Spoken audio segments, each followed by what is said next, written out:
قائد اعظم کیسا پاکستان چاہتے تھے؟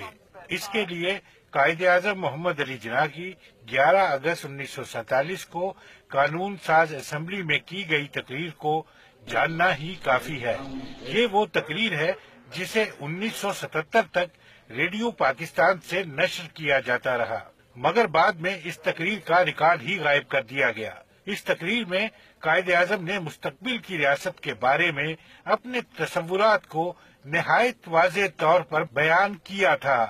آپ سب آزاد ہیں اپنے مندروں میں جانے کے لیے، آپ سب آزاد ہیں اپنی مسجدوں میں جانے کے لیے اور کسی بھی اور عبادت گاہ میں جانے کے لیے اس مملکت پاکستان میں۔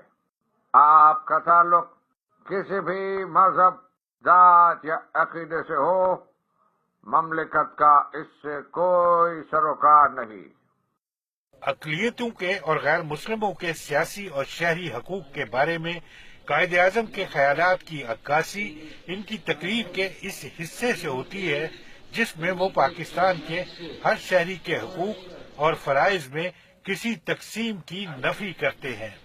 آپ دیکھیں گے کہ وقت گزرنے کے ساتھ ساتھ ہندو نہیں رہیں گے اور مسلمان نہیں رہیں گے، مذہبی معنوں میں نہیں، کیونکہ یہ ہر فرد کا ذاتی عقیدہ ہے، بلکہ سیاسی معنوں میں وہ ایک ہی ریاست کے برابر کے شہری ہوں گے۔ المیہ یہ ہے کہ ہم نے قائد کے تصورات کے مطابق پاکستان کی تعمیر کے بجائے ان کے خیالات کو چھپانا شروع کر دیا ہے، جس کا نتیجہ آج ایک ایسی ریاست کی صورت میں ہمارے سامنے ہے جہاں عدم برداشت اس کی پہچان ہے۔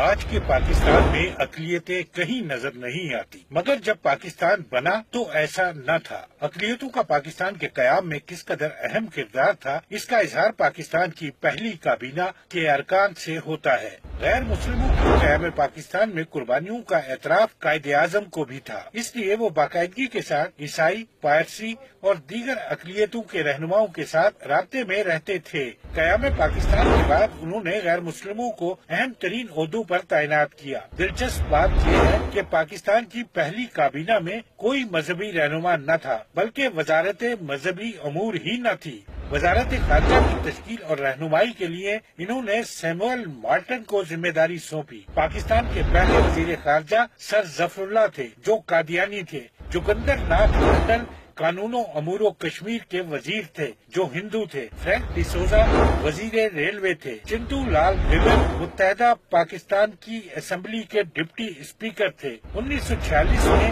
ایک مسیحی دیوان بہادر سنگھا پنجاب اسمبلی کے اسپیکر تھے، جنہیں قائد اعظم نے قیام پاکستان کے بعد بھی بحال رکھا۔ کیا آج کے پاکستان میں یہ ممکن ہے؟ شاید نہیں، ہاں، مگر قائد اعظم کے پاکستان میں ایسا ہی تھا۔